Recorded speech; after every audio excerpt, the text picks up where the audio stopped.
E nós paramos então na questão 339. Então nós já vimos que os espíritos, eles têm uma noção do momento que vão reencarnar. Nós vimos que o espírito, dependendo do seu estado evolutivo, ele pode escolher o corpo no qual ele vai reencarnar. Nós vimos também que essa preparação para este corpo, ela é feita com antecedência. E nós vimos também que, como a última questão aqui, do espírito, de muitos espíritos se apresentarem para ocupar um mesmo corpo, como é que isso é decidido? E aí a explicação de que isso não tem como, porque aquele corpo já tem um espírito determinado para ele. Na 339, então, Kardec perguntou: o momento da encarnação é seguido de perturbação semelhante ao que se verifica na desencarnação? Nós sabemos que toda vez, quando desencarnamos, passamos por aquele períodozinho de perturbação, e dependendo do nosso estágio, do nosso conhecimento, do nosso entendimento, ele vai ser maior ou menor. Será que no momento do contrário, de voltarmos à matéria, de entrarmos no corpo que já está escolhido, preparado, com todas as provas, com tudo planejadinho para a gente passar aqui, a gente também entra nesse processo de perturbação? E a resposta dos espíritos é a seguinte, meus irmãos: muito maior e, sobretudo, mais longa. Então, o período de perturbação para a gente reencarnar é bem maior e mais longo do que o de desencarnar. Então, por aí a gente vai vendo quanto trabalho que a gente dá para os nossos guias, para os nossos mentores, para reencarnarmos. E agora a gente está aqui e não dá valor nenhum. Não chora não, Dudu. Não chora não. Que essa é a verdade. E ele diz assim: na morte, o espírito sai da escravidão. Então a gente, quando desencarna, a gente se liberta da escravidão que é esse corpo, Agora, no nascimento, acontece o contrário. A gente está entrando na escravidão. Vamos ficar limitados por esse corpo material, E aí, o desespero é maior, a perturbação é maior, o entendimento é maior. Há também aquele processo do espírito começar a se restringir para poder utilizar aquele corpinho, bebezinho. Ele está adulto, o espírito adulto, e vai entrar naquele corpinho pequenininho. Então ele tem que ter esse processo também de restrição. Então isso tudo é perturbação para o espírito, bem maior do que o momento do desencarne. Aí na 340, ele perguntou assim: o instante em que o espírito deve encarnar-se é para ele um instante solene? Cumpre ele esse ato como coisa grave e importante? Quer dizer, será que ele acha que é uma coisa assim e ele faz aquilo com todo respeito, como se fosse uma grande coisa? E é, A gente sabe que é. E a resposta dos espíritos: é como um viajante que embarca para uma travessia perigosa e não sabe se vai encontrar a morte nas vagas que afronta. Então a sensação do espírito quando vai reencarnar é a mesma desse exemplo que Kardec está colocando aqui. Então a gente fica ali, naquela apreensão. Será que eu vou conseguir? Será que eu vou cumprir tudo aquilo que eu estou planejando? Será que eu vou terminar a minha encarnação? Aquela apreensão normal que a gente tem aqui em determinadas situações da nossa vida. E aí Kardec então traz um esclarecimento aqui para nós. Vaguinho, você saiu de lá como rei e está aqui como vassalo. Que bom, vassalo, como escravo, a gente está aqui nessa situação muito boa. Então Kardec diz assim: o viajante que embarca sabe a que perigos se expõe, mas não sabe se naufragará. Assim se dá com o espírito. Ele conhece o gênero de provas a que se submete, mas não sabe se sucumbirá.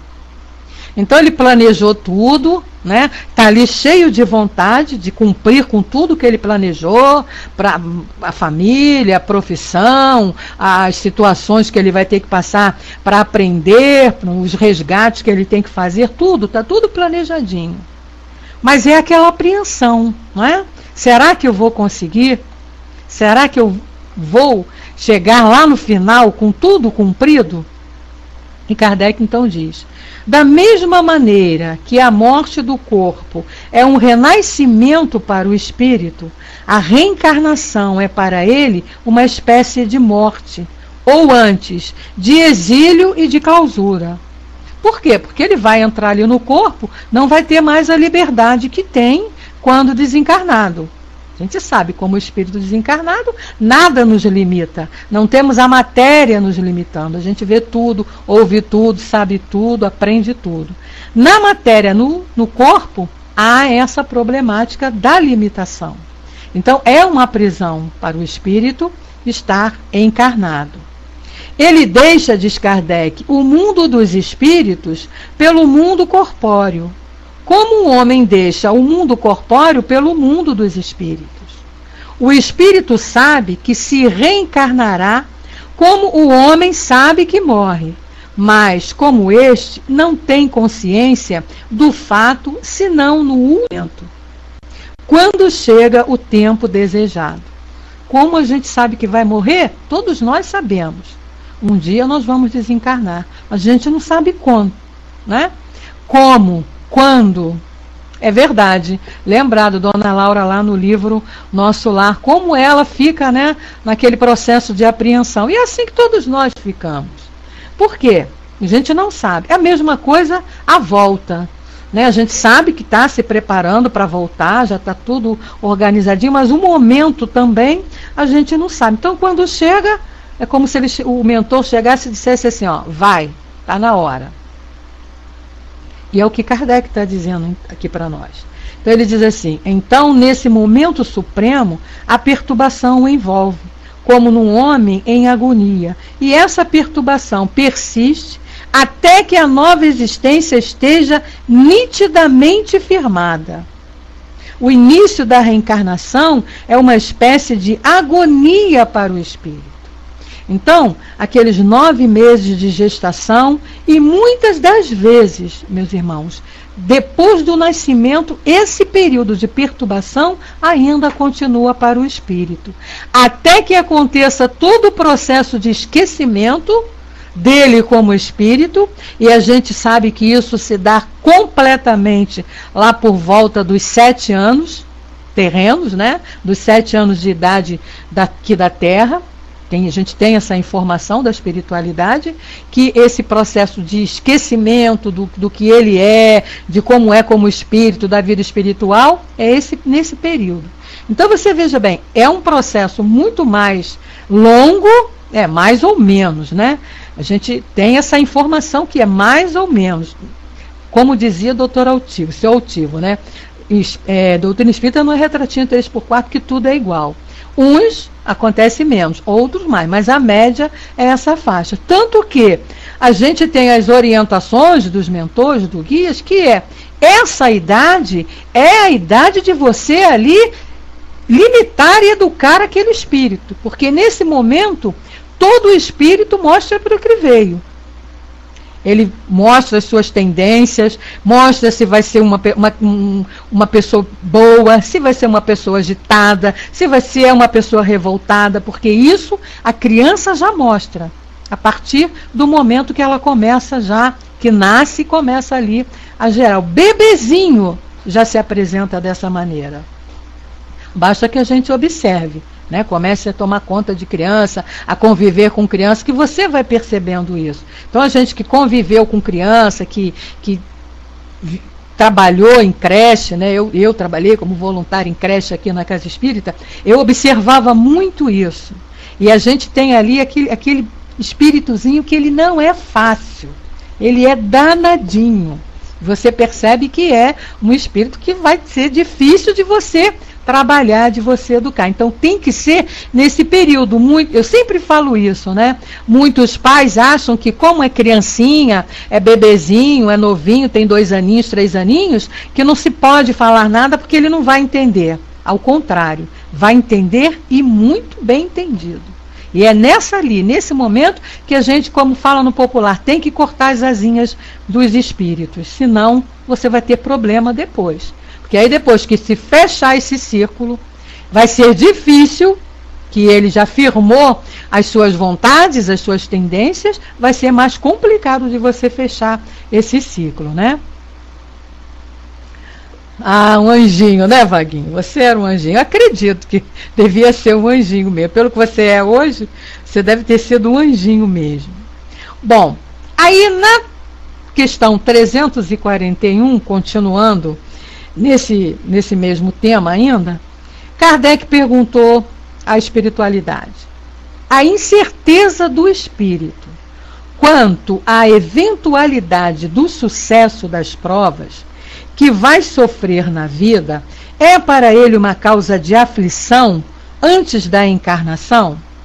Então a gente pode ter uma ideia mais ou menos do que seja isso. Por exemplo, quando nós vamos prestar um concurso, então a gente vai fazer uma prova para um concurso, uma prova para escolher uma profissão, um pré-vestibular, qualquer concurso, que você vai lá ter que mostrar seus conhecimentos e vai passar por uma banca examinadora e ser aprovado ou não. Todos nós ficamos, nesse momento, aflitos. Por mais que você tenha estudado, por mais que você tenha se preparado, há aquela apreensão diante do que vem ali para você fazer, para você realizar.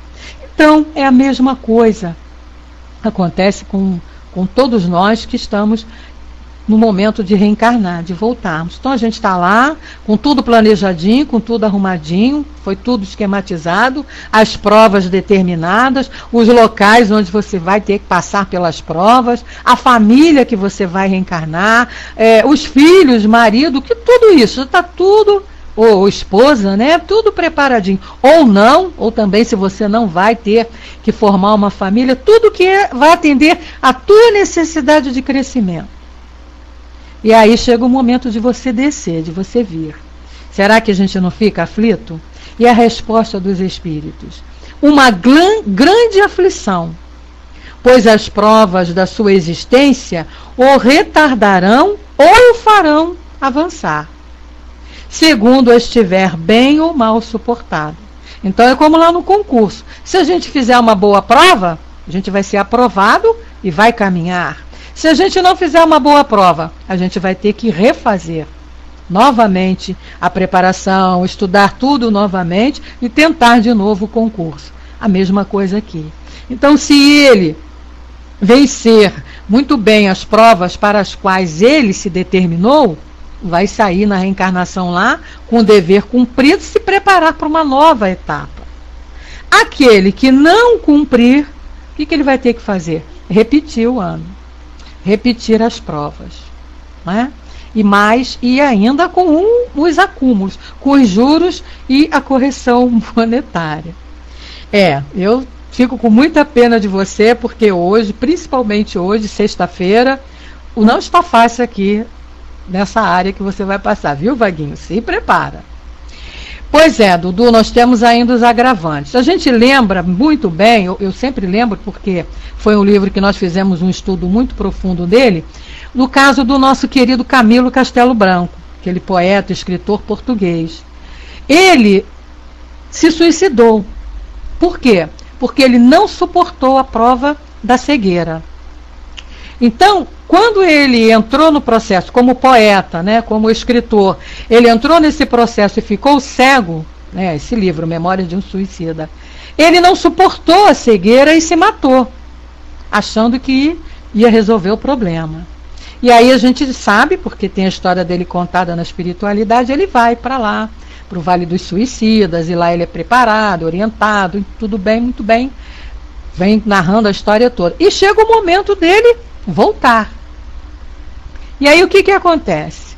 Ele, além de ter que refazer a prova da cegueira, porque ele tinha que passar por essa prova, ele ainda acumulou mais dificuldades, né? São os tormentos que a gente procura, acumulou mais dívidas, mais problemas em função do ato que ele cometeu, que foi o suicídio. Então, além daquela, ele ainda acumulou mais. Então, é bom que a gente, né, faça tudo bem. Vai com Deus, Wagner. Bom trabalho lá para você. Tá? Faça tudo, cumpra com as nossas provas. E a gente sabe, né, porque vêm as situações na nossa vida. As situações vêm. E a gente sabe que não vem por acaso. E sabemos também que aquelas situações foram planejadas. Não foram sorteadas. Ah, ela ali agora pode fazer isso. Vamos jogar essa situação para ela. Não. Isso tudo teve um planejamento. E se a gente sair vitorioso desse planejamento, quer dizer, cumprir com aquilo que vem para a gente poder passar, está aqui, ó, o que ele diz. A gente avança. Senão, a gente tem que repetir o ano.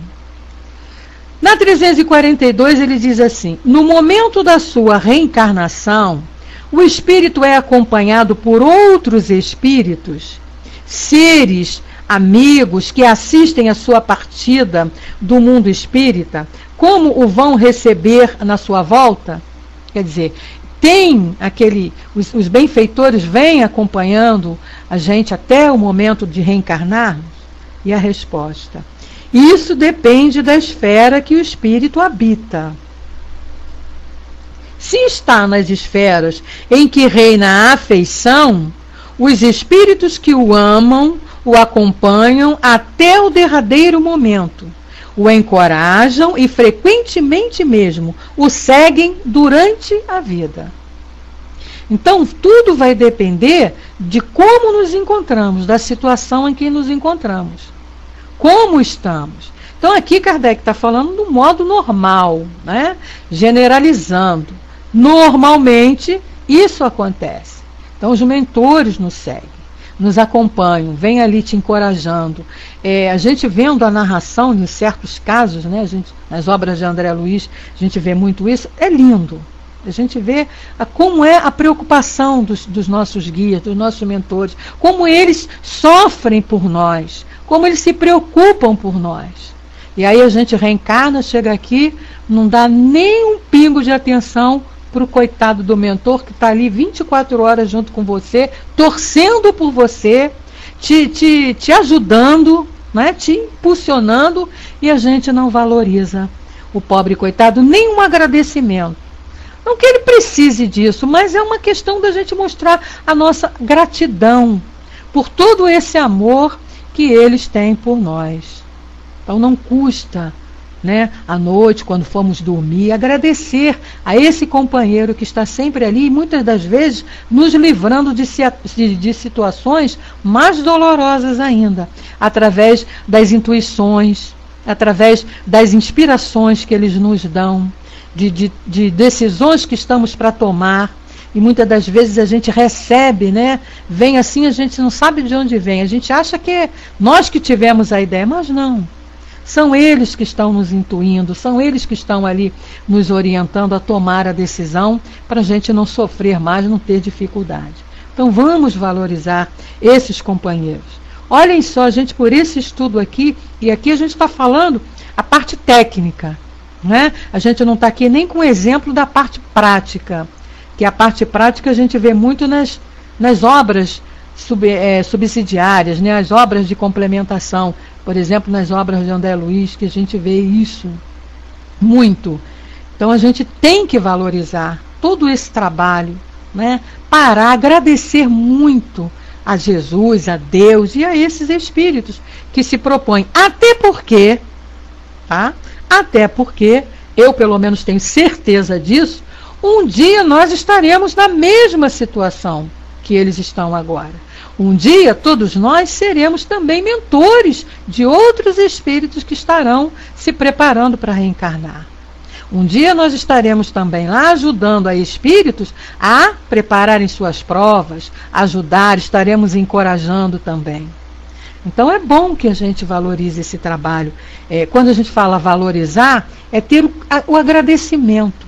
Isso é prova como falam para nós aqui os espíritos, né? É prova de humildade. É o nosso futuro, Fernando. Nós estamos aqui evoluindo, nos preparando para quê? Para nos tornarmos espíritos superiores. Esse é o nosso destino. Deus nos criou simples e ignorantes para a gente ser perfeito. Igual a quem? Igual ao nosso modelo. Quem é o nosso guia e modelo? O espírito mais elevado, que é o nosso parâmetro, que esteve aqui entre nós, o nosso Mestre Jesus. Então, um dia, todos nós seremos igual a ele. E estaremos com essas tarefas, com essas missões, de estarmos aí, pode não ser aqui na Terra, mas em outro planeta. Planetas estão sendo criados sempre, o universo está sempre em crescimento, em evolução também, e aí nós estaremos também tomando conta de um planeta, responsáveis também por espíritos em evolução, né? Evoluindo também, crescimento. Então, é o que nos espera, né? Também, e um dia a gente vai querer que eles orem por nós, que somos espíritos protetores. Então é bom a gente começar a fazer também para poder receber um dia, né? Não custa nada. Então aqui nessa pergunta ele diz, né? Será que esses amigos vêm, testemunham, na 343, os espíritos amigos que nos seguem durante a vida são por vezes o que vemos em sonho? Aí é aquela questão de muitas das vezes a gente encontrar com pessoas durante o sonhar, com pessoas que a gente não conhece, né? Quantos de nós, eu já sonhei muito, com situações assim que você está num grupo de pessoas, às vezes conversando com alguém, e quando você acorda, você lembra do sonho, mas você não lembra daquela pessoa, você não conhece. Então ele diz assim, os espíritos amigos que nos seguem durante a vida, por vezes, os que vemos em sonho, que nos testemunham a sua afeição e que nos apresentam com feições desconhecidas? E a resposta, muito frequentemente o são. Eles vêm visitar-nos, como ides ver um prisioneiro nas grades. Então, toda vez que a gente, de repente, sonha com criaturinhas que a gente não conhece, é esse momento em que eles estão nos visitando, muitas das vezes nos dando algum ensinamento, alguma orientação. A gente até acorda e não lembra do que foi conversado, não lembra do que foi dito, mas a mensagem ficou no espírito. O que nós passamos fica com a gente. E a gente no dia a dia vai ali colocar em prática. Então são esses amigos, muitas das vezes nossos entes queridos também, nós, um familiar que já desencarnou, um amigo mesmo que era aqui, que o amor que a gente tem, o amor, o carinho que a gente tem pelas criaturas que convivem conosco aqui quando encarnados, quando morre, continua o mesmo. Não é pelo fato de morrer, é aquilo que a gente aprende, nada muda. A única diferença que acontece é que quem desencarna fica invisível. Mas a amizade continua, o carinho continua, o amor continua e até vai se fortalecendo, muitas das vezes. Como também, se nós não trabalharmos, os ódios, os desafetos também permanecem. Né? Por que Jesus disse lá para nós? Se acerte com o seu desafeto enquanto você está ali junto com ele. Porque se ele desencarna, isso continua e ele desencarnado está livre. É mais fácil dele vir te perturbar. Então trate de amar os seus inimigos agora, enquanto você está aqui convivendo com ele. Né? Então, essa parte aí da volta à vida corporal, a gente está fechando aqui, encerrando aqui. Agora a gente vai entrar num outro tema que tem relação com isso, mas já é um outro ponto de vista, que é a união da alma com o corpo, que muita gente tem dúvida, né? Em que momento o espírito se une ao corpo? No momento da concepção, durante a gestação, no momento do nascimento. Nas religiões tradicionais, a gente aprende que essa união é feita no nascimento, até porque o espírito não tem vida pregressa. Né? Não existe, eles não acreditam na reencarnação. Então você é criado no momento do nascimento. E ali você nasceu, é que você vai dar continuidade. E quando morre, alguns dizem que você também acaba, o espírito não continua, e outros, o espírito vai se tornar ou anjinho ou capetinho. Né? Ou vai para o céu como anjinho, ou vai morrer lá, viver eternamente no inferno, porque não foi uma boa criatura. Então, será que essa é a verdade? Então, Kardec teve essa preocupação de bisbilhotar isso tudo aí também para nós. E a primeira pergunta que ele faz, na 344, em relação a isso, é logo de cara: em que momento a alma se une ao corpo? Pronto. Resposta: a união começa na concepção, mas não se completa senão no nascimento.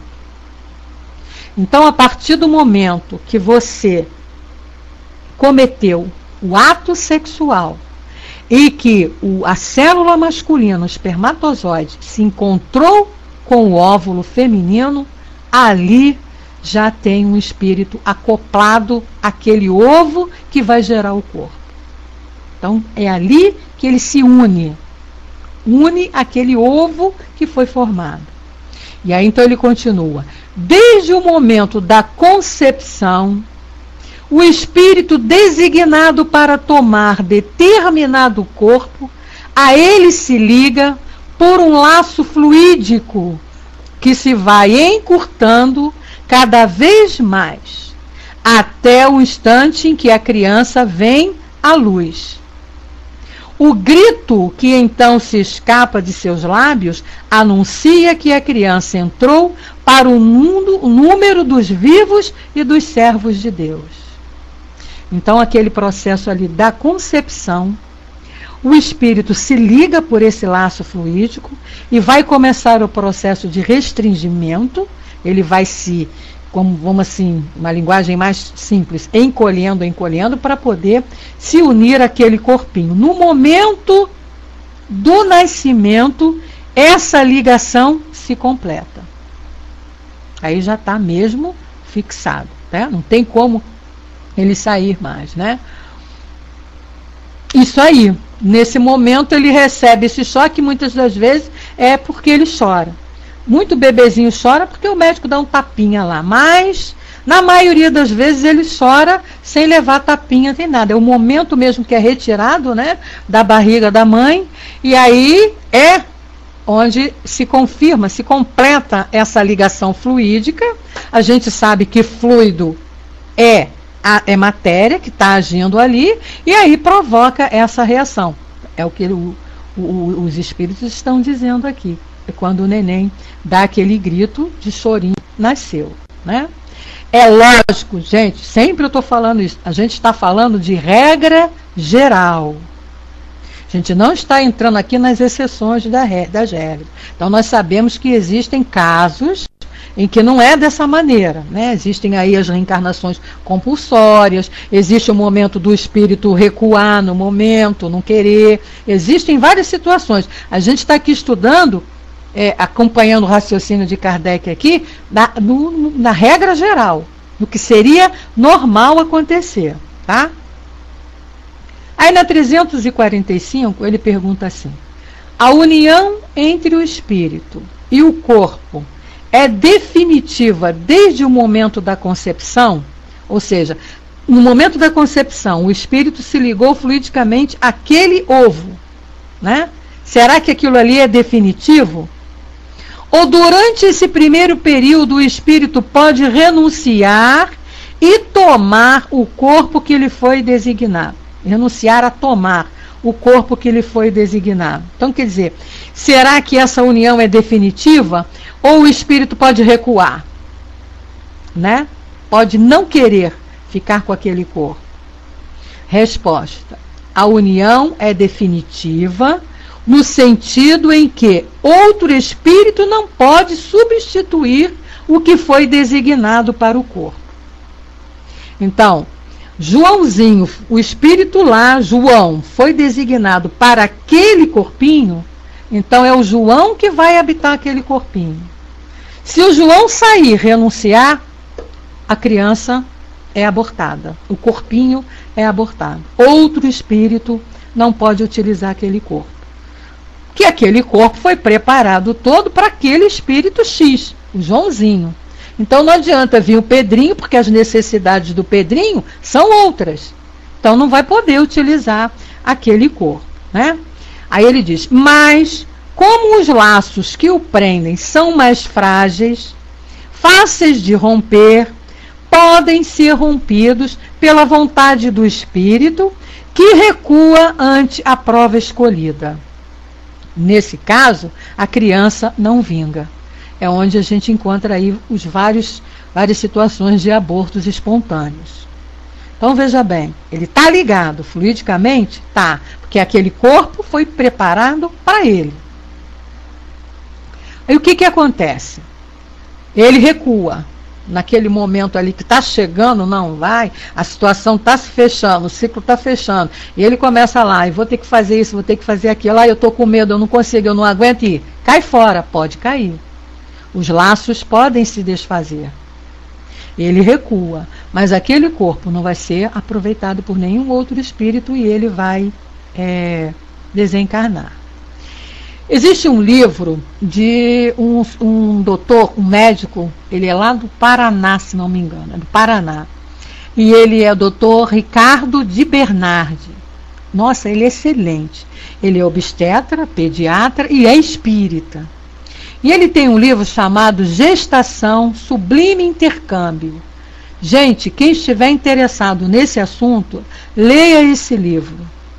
Porque o doutor Ricardo ele vem ali explicando o que acontece durante o momento do ato sexual, como é que os espermatozoides, né, se unem àquele óvulo. É uma coisa interessantíssima.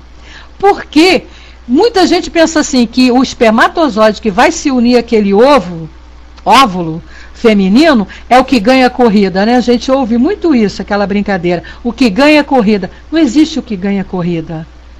Aquele, por incrível que pareça, né? A máquina humana é um fenômeno. Eu fico assim.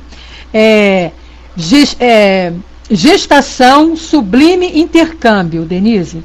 É Dr. Ricardo de Bernardi. Aliás, todas as obras dele são ótimas. Quem puder, leia todas. Mas esse eu estou citando agora por conta desse assunto que a gente está falando aqui. E ele fala ali de aborto, da situação de aborto. Ele fala o porquê que a mulher sente enjoo durante uma gestação. Umas ficam muito enjoadas, outras não ficam muito enjoadas, acontece muito isso, né? O problema do aborto espontâneo. Mas olha, é um livro sensacional que vem explicar isso tudo para a gente. A Cícera colocou ali. Quando ocorrem esses abortos espontâneos de 8 a 9 meses, é desistência do espírito? Sim, pode ser sim, Cícera. Não são, todos os casos não são desistência do espírito, mas na maioria das vezes é desistência do espírito sim, tá?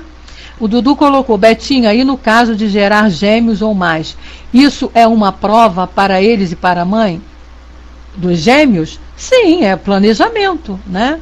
É planejamento. Tá bom, Dudu, não, eu entendo. É o planejamento que foi feito, né?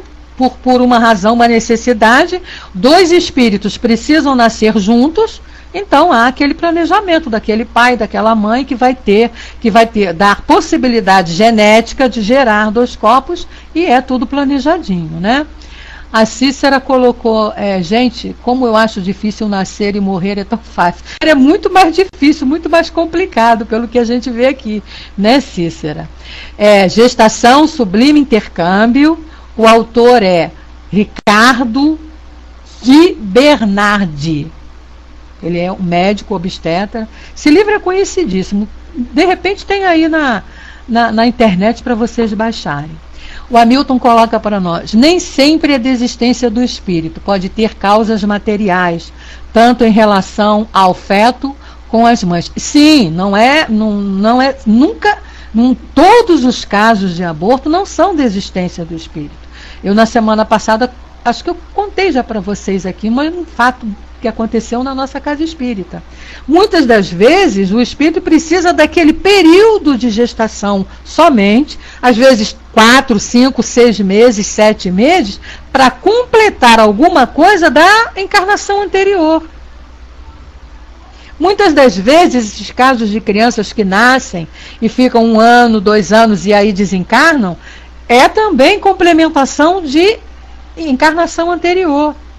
Então, o aborto, não é todo o aborto vai ser desistência do espírito, não. Muitos são desistências e muitos são também necessidade do espírito.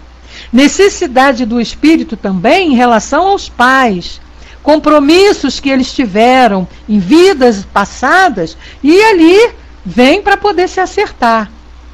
Tem um caso, vou contar um caso para vocês, eu adoro contar casos. Tem um caso também num livro chamado Causos e Casos, que era assim, lá na época da escravidão, eu sempre conto esse fato aqui, na época isso foi verdadeiro, foi verídico. Na época da escravidão, tinha um velhinho que já estava lá com seus 100 e tantos anos, deitadinho num cantinho lá na senzala, já morrendo à míngua, coitado, né? Escravo, não tinha direito a nada, então estava lá morrendo à míngua. Um casal de escravos mais novos, a menina e o rapaz, ficaram com muita peninha dele. E aí o que fizeram? Ele não vai ter salvação mesmo, não vai se salvar, o que vai acontecer?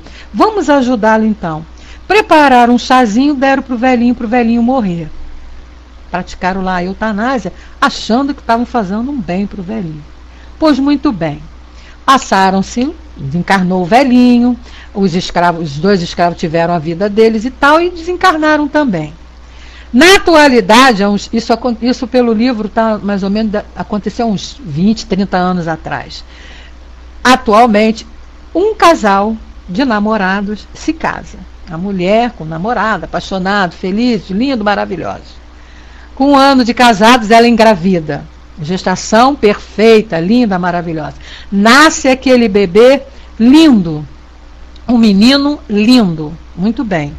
Esse menino, com 1 ano de vida, de repente, do nada, adquire uma doença, se eu não estou enganada, foi meningite, e desencarna. Sem condição de ter tratamento nem nada.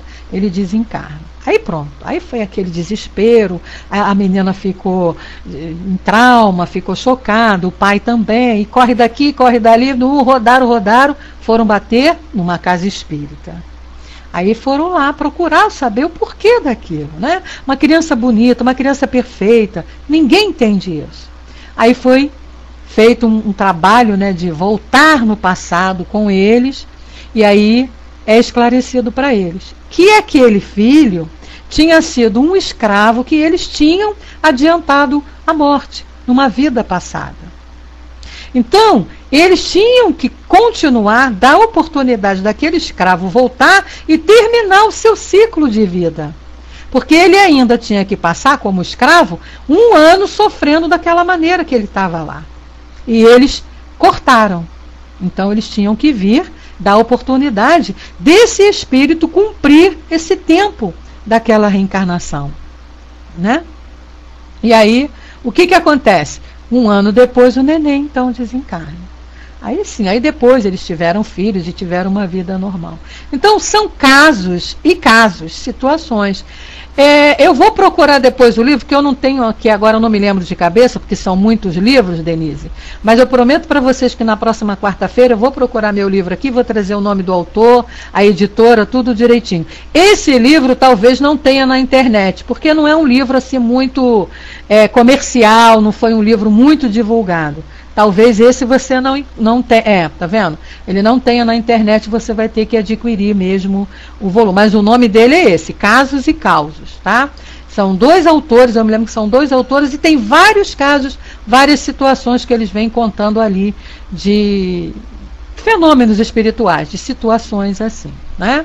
Então, Hamilton, é o que você colocou aí, diante do que você colocou aí, é o que a gente tem para te explicar. Nem sempre é desistência do espírito. Há várias situações, N situações, que pode provocar aí o aborto, tá? Mas o que, no caso aqui, que a gente está estudando e conversando aqui, é no caso do espírito mesmo desistir. Aí aquele corpo que está ali dentro da barriguinha daquela mamãe, ele tem que ser expelido. Então é onde acontece um dos tipos de aborto espontâneo. Certo? Fechado aí, nenhuma dúvida? A Cícera colocou. Meu irmão brinca com isso. Ele fala, tem que primeiro arrumar alguém que queira fazer. Bom, aí eu não entendi o que você já escreveu há algum tempo, já passou do que eu estava falando.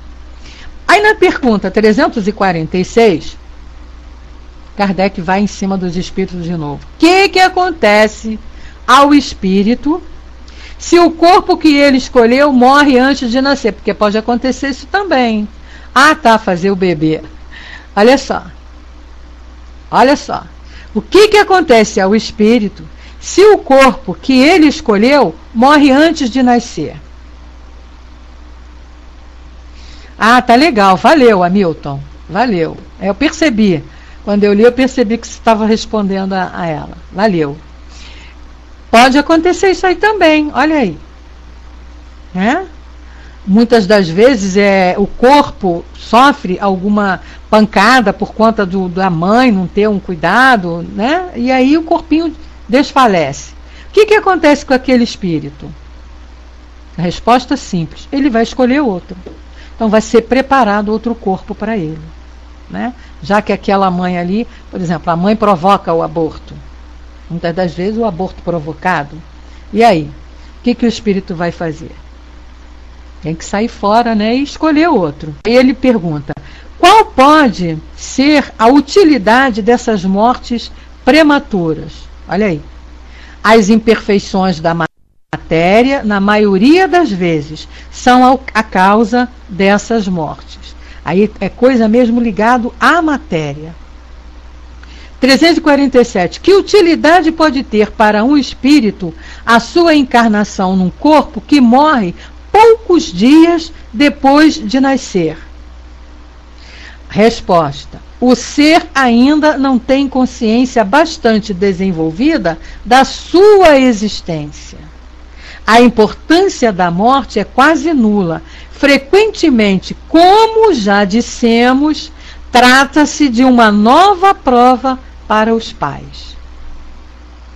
Então, muitas das vezes, não é sempre, mas muitas das vezes, as mortes prematuras, ou então morte no momento do nascimento, né, no momento da gestação, é prova para o pai, para os pais. O porquê, aí é cada um com seu cada um, mas é uma prova que a criatura tem que passar. E a gente vê que acontece isso, né, em casais, o bebê... Eu conheci uma companheira mesmo, uma professora amiga nossa, que ela esperou o bebê 9 meses, que foi uma coisa linda, maravilhosa, e no dia do nascimento ela não teve problema nenhum durante a gestação, e eu vou repetir, e o bebê morreu, nasceu, né? E aí nós sabemos que tempos depois ela engravidou novamente e o bebê nasceu perfeitinho, lindo, tá? Uma criança linda hoje em dia por aí, brincando. Ele diz assim, ó, a pergunta, Milton, é assim, qual é a utilidade para aquele espírito que vai reencarnar se o corpo dele vai morrer logo depois de nascer? Né? Então ele se preparou para aquela encarnação e logo nasceu 1 mês, 2 meses ou 6 meses depois, o corpo morre. E aí ele diz, o ser ainda não tem consciência bastante desenvolvida da sua existência. O ser ali é o espírito. Ele ainda não estava muito bem preparado para aquela existência. E aí é utilizada essa situação, como ele diz aqui, a importância da morte ali para ele é nenhuma. O espírito não vai nem sofrer com a morte do corpo, porque não foi nada assim específico para ele como prova. A situação aí, frequentemente, como ele diz aqui, ó, trata-se de uma prova para os pais. Então são situações que são utilizadas com os espíritos para servir de prova para o pai, para os pais. Por isso que ele diz, ele não tem consciência do que está acontecendo com ele. Ele se preparou para reencarnar, vai reencarnar e 3, 4 meses depois o corpo morre, desencarna e ele não tem a noção disso, né? Ah tá, a minha tradução é do professor Herculano Pires. Ele é bem suave no esclarecimento, um vocabulário bem tranquilo. Então ele não tem noção por quê? Para ele não era prova, é aquela questão da situação de unir, né, o útil ao necessário. Precisava desse espírito estar nessa situação de inconsciência, então vamos aproveitar para prova aí para os pais de perder um filho com meses de nascer, com pouco tempo de nascido, né? Aí vem na questão 347. Que utilidade pode ter para o espírito, 348. O espírito sabe com antecedência que o corpo por ele escolhido não tem possibilidade de viver? Aí já é uma outra questão, olha só. O espírito vem, será que ele sabe que no momento do nascimento, ou alguns meses, ou um ano e pouco depois, aquele corpo vai morrer e ele não vai ter continuidade de vida? Resposta: sabe algumas vezes, mas o escolheu por esse motivo, é que recua antes da prova. Então olha só, ele vai saber que o espírito não vai, o corpo não vai ter uma vida longa e ele não suporta a prova. Então tá lá, para o espírito, para o espírito necessita de tempo para essa situação, tá bom? Então vai lá, ó, sabe, repetindo, sabe algumas vezes, mas se o escolheu por esse motivo, é que recua ante a prova, não aguenta passar, precisa de passar pelaquela prova, mas não aguenta. Aí na 349 ele vem dizendo assim: quando falha uma encarnação para o espírito, por uma causa qualquer, é ela suprida imediatamente por outra existência? Então olha só, o espírito se preparou para aquele momento, aí acontece alguma coisa, não se dá a encarnação, tá? E aí logo, rapidamente a seguir, ele tem já outro corpo preparado, tudo organizadinho de novo para ele dar continuidade ao processo? Resposta: nem sempre imediatamente. O espírito necessita de tempo para escolher de novo, a menos que a reencarnação instantânea decorra de uma determinação anterior. A não ser naqueles casos da encarnação compulsória. Não estamos falando nisso. A gente ainda vai falar disso aí mais adiante, tá? Mas nesse caso aqui. Então, aconteceu algum problema e o processo reencarnatório não se realizou naquele momento, então não vai ser possível rapidamente ser substituído. Não é assim, tem outro corpo ali, pega aquele que vai ser aprontado ali, que vai nascer ali, que vai começar ali a concepção e joga naquele espírito, naquele corpo ali. Não é assim, né? A coisa é muito bem organizada. O processo é muito bem trabalhado. Por isso que a gente tinha que parar um pouquinho e valorizar muito, muito, muito esse instante da nossa vida. Tanto o instante do desencarne, mas principalmente o instante do nascimento. E infelizmente a gente ouve pessoas aí abrindo a boca dizendo que não pediu para nascer.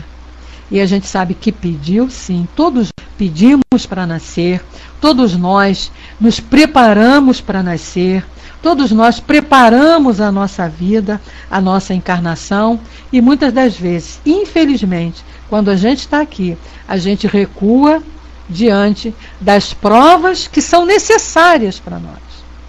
Fraqueza espiritual, fraqueza do espírito. Então é bom que a gente tenha sempre nas nossas preces, no nosso pedido, pedir sempre aos nossos benfeitores, aos nossos amigos espirituais, que não nos deixem fraquejar diante das provas que nós precisamos passar, porque elas foram postas para nós, porque nós necessitamos. Se não não estaria ali. Tudo que nos acontece é porque é necessário para nós aquele acontecimento.